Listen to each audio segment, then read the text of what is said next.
Voulez-vous vraiment aimer et être aimé? Le voulez-vous vraiment tout au fond de votre cœur? Qu'est-ce qu'il y a au fond de votre cœur? Est-ce qu'il est divisé entre l'amour et la peur? Ou est-ce que vraiment votre cœur a envie d'aimer et d'être aimé? Il est rempli d'amour, en tout cas essentiellement de ce désir. Voilà une question importante parce que je m'aperçois au travers des gens que je croise, au travers des gens qui sont en consultation, la puissance de l'ambivalence. La plupart des gens, souvent dans cette tranche d'âge, entre 40 et 60 ans, eh bien sont là, ils veulent et ils ne veulent pas. On peut imaginer leur cœur qui serait rempli à peine en partie d'amour, mais surtout rempli de peur, de doute, d'habitudes limitantes, de crainte, de rejet, de critique, de jugement. Il y a des gens chez qui cette partie grappille du terrain dans leur cœur et leur cœur s'assèche. Et on dit toujours que c'est la faute des autres, c'est jamais la nôtre. Quelque part. Et les gens arrivent dans l'amour comme cela, ils voudraient le retrouver, mais ils ne l'ont pas au fond d'eux.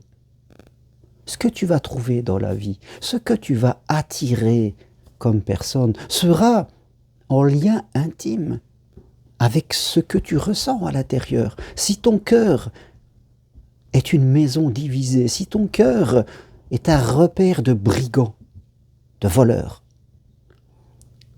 parce que tu as de la noirceur dans ton cœur, tu as des doutes sur toi, sur les autres, tu as des doutes même sur l'amour. L'amour ne viendra pas à toi si tu doutes de lui.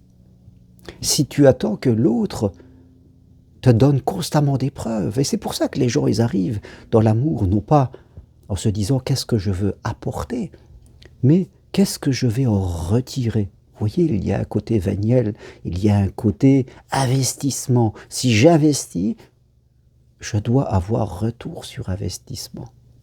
Quelque part, donc j'ai mes critères. Et je fais attention si l'autre correspond à mes critères. Mais quand on veut enfermer l'amour dans une boîte à critères, on ne le rencontre jamais. On le rencontre des voleurs. On rencontre des profiteurs d'âme, des profiteurs de sexe, des voleurs d'identité. Et nous-mêmes, parfois, nous pouvons, sans nous rendre compte, avoir ce comportement quelque part, parce qu'on va enfermer l'autre dans nos critères, on va le juger, on ne va pas voir le divin qu'il y a en lui. On ne va pas voir toute la beauté qu'une personne va représenter devant nous. On va juste regarder et comme si on allait acheter une voiture et que on regardait la taille des pneus, est-ce que c'est une bonne taille, la couleur de la voiture, est-ce que c'est la bonne couleur que je veux, est-ce que c'est le bon volant, est-ce que c'est la bonne puissance. Voilà, on va regarder un être humain comme si on allait acheter une voiture. Qu'on ait des critères dans une voiture, pourquoi pas? C'est un matériel, ce n'est pas de l'amour, même si on peut avoir des sentiments pour une voiture. Mais ça ne sera pas basé sur notre être, mais une personne. Une personne. On va essayer d'aller chercher la beauté qu'elle est en elle. On va lui laisser le temps de nous la montrer. Donc on ne ferme pas tout de suite la porte avec notre mental.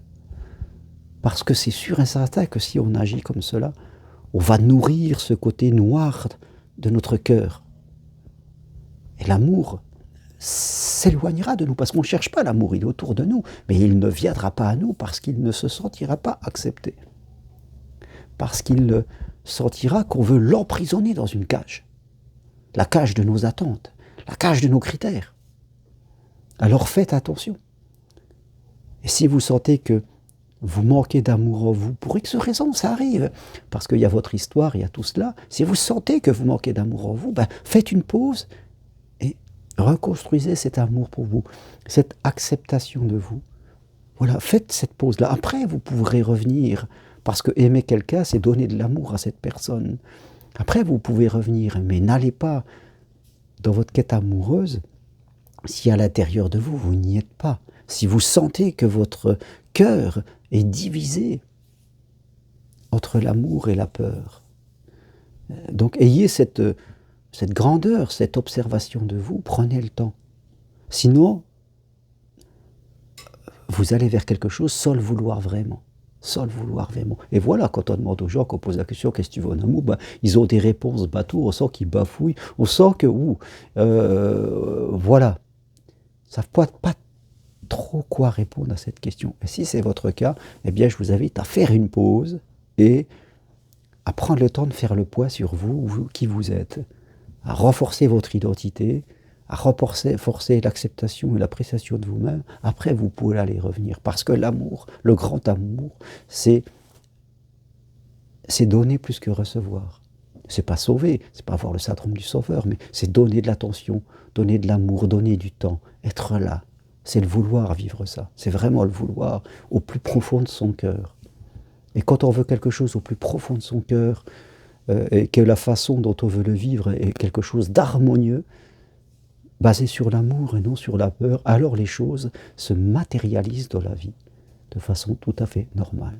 Voilà ce que je veux partager avec vous aujourd'hui. Si vous voulez aller plus loin, prenez une consultation avec moi ou venez marcher sur le chemin de Compostelle. Voilà, là aussi, investissez sur l'amour. Venir à Compostelle, c'est investir. On peut toujours se dire, non, j'y vais pas, je ne veux pas rencontrer des gens que je ne connais pas, j'ai pas l'argent, ou j'ai l'argent, je ne veux pas le dépenser. On peut se raconter tout ce qu'on veut, mais rappelez-vous, ce que vous allez faire créera la vie que vous avez.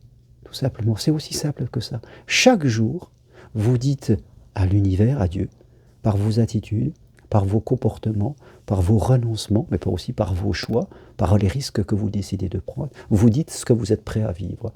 Et votre vie n'est que le résultat de cela. À très bientôt, toutes les infos sur mon site germainroncari.com. Merci à vous, appuyez sur j'aime si vous aimez, et je vous dis à bientôt.